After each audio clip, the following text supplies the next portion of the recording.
Social media से 50,000, 40,000, 30,000 या सिर्फ 10,000 माहाना कमा रहे हैं तो जरा रुक जाएं, क्योंकि अब बात सिर्फ कमाई की नहीं, टैक्स की भी है। क्या वाकई हर 1,000 व्यूज पर 195 रुपए टैक्स देना होगा?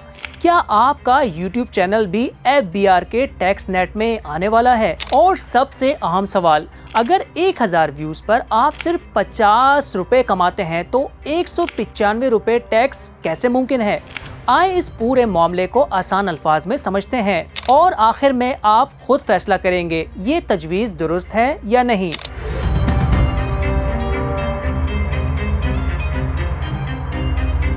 इस वक्त सोशल मीडिया दुनिया में कमाई का एक तेज तरीन और आसान जरिया समझा जाता है, जिसमें YouTube, TikTok, Instagram समेत कई प्लेटफॉर्म शामिल हैं। अगर YouTube की बात करें तो दुनिया भर में करोड़ों चैनल्स YouTube पर काम कर रहे हैं, कुछ लाखों रुपए कमा रहे हैं और कुछ अभी कमाई के सफर का आगाज कर रहे हैं। पाकिस्तान की बात करें तो तकरीबन 54.3 मिलियन YouTube यूजर्स मौजूद हैं, जबकि एक तहकीकाती रिपोर्ट के मुताबिक 90,000 से ज़ायद पाकिस्तानी चैनल्स ऑनलाइन कमाई में सरगर्म है। अब आते हैं असल सवाल की तरफ, FBR ने आखिर तजवीज़ क्या दी है?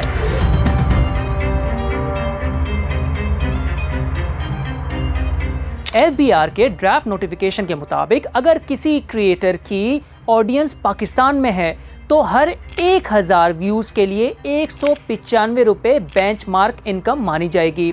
जी हाँ, 195 रुपए फी 1,000 व्यूज पर। यही वो नुक्ता है जिसने सोशल मीडिया पर हलचल मचा दी है। लेकिन यहाँ एक बहुत अहम बात समझना जरूरी है, ये 195 रुपए डायरेक्ट टैक्स नहीं है, ये असल में एक बेंचमार्क इनकम फॉर्मूला है। यानी FBR ये अज्यूम करेगा कि अगर आपकी वीडियो पर 1 लाख व्यूज आते हैं तो इसकी मिनिमम अर्निंग 19,500 रुपए मानी जाएगी। अब YouTube के असल अर्निंग मैकेनिज्म को देखें तो YouTube वीडियो पर मुख्तलिफ कंपनी के प्रोडक्ट्स और सर्विसेज के एड्स चलने से रेवेन्यू जनरेट होता है, जो 2 हिस्सों में तकसीम किया जाता है, जिसमें CPM यानी कॉस्ट पर माइल जो YouTube कमाई गई रकम का कुछ फीसद अपने पास रखता है, और RPM यानी रेवेन्यू पर माइल जो कमाई गई रकम का 55% हिस्सा आपको देता है। जैसे 100% कमाई में से 45% YouTube का और 55% आपका। अब एक और अहम चीज, FBR ने वीडियो प्रोडक्शन कॉस्ट पर भी रियायत दी है, यानी editing, camera, internet, equipment, team cost, इन तमाम अखराजात में से 30% तक डिडक्शन दी जाएगी। यानी अगर 1 लाख व्यूज पर आपका RPM 19,500 बनता है और वीडियो बनाने के 30% अखराजात निकाल दें तो रकम 13,650 बनती है, जिस पर FBR की जानिब से 1,000 व्यूज के हिसाब से 195 रुपए बेंचमार्क टैक्स लगाया जाएगा। पाकिस्तान का शुमार उन ममालिक में होता है जिसका CPM बहुत कम है। 1,000 व्यूज पर तकरीबन 0.20 से 0.50 तक RPM और जिस मुल्क से व्यूज आ रहे हैं उस हिसाब से तब्दील हो सकता है। अगर व्यूज अमेरिका, यूरोप या ऐसे मुल्क से आएंगे जहां इश्तिहार महंगे हैं तो वीडियो क्रिएटर को ज्यादा पैसे मिलेंगे। अगर वीडियो पर व्यूज थर्ड वर्ल्ड कंट्रीज या एशिया के ममालिक से आएंगे तो पैसे कम मिलेंगे, क्योंकि इश्तिहार का रेट कम होगा। इस कानून पर अमल दरामद कैसे किया जाए, ये भी एक सवाल है।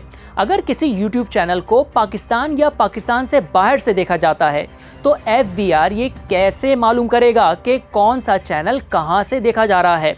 एक और सवाल, अगर कोई पाकिस्तानी गैर मुल्क में बैठकर YouTube वीडियो बना रहा है और उसकी YouTube इनकम बैरून मुल्क बैंक में आती है तो इस पर टैक्स कैसे लगेगा? एक और सवाल, FBR ये कैसे तय करेगा कि कौन सा चैनल YouTube के YouTube पार्टनर प्रोग्राम का हिस्सा बन चुका है? क्योंकि YouTube पर ऐसे चैनल्स जिस पर 1,000 सब्सक्राइबर और 4,000 घंटे मुकम्मल ना भी हुए हो तो उस पर इश्तिहार चलते हैं और उसका 100% रेवेन्यू YouTube खुद रखता है। اب سب سے اہم نقطہ، اور شاید یہی بات بہت سے پاکستانی یوٹیوبر کو سکون دے سکتی ہے، یہ ڈرافٹ لا صرف نان ریزیڈنٹ پرسنز کے لیے تجویز کیا گیا ہے، یعنی وہ یوٹیوبرز یا کریٹرز جو پاکستان سے باہر رہتے ہیں مگر پاکستانی آڈینس سے ویوز لے کر ارننگ کرتے ہیں، مثلاً UAE، کینیڈا، USA، UK میں بیٹھے کریٹرز۔ اس وقت پاکستان کے اندر موجود عام یوٹیوبرز پر یہ قانون لاگو نہیں ہوتا۔ تو اب سوال آپ سے، کیا FBR کی یہ تجویز درست ہے؟ کیا 1000 ویوز پر 195 روپے کا بینچ مارک؟ اپنی رائے کامنٹ میں ضرور بتائیں، کیونکہ یہی بحث آنے والے دنوں میں بہت عام ہونے والی ہے۔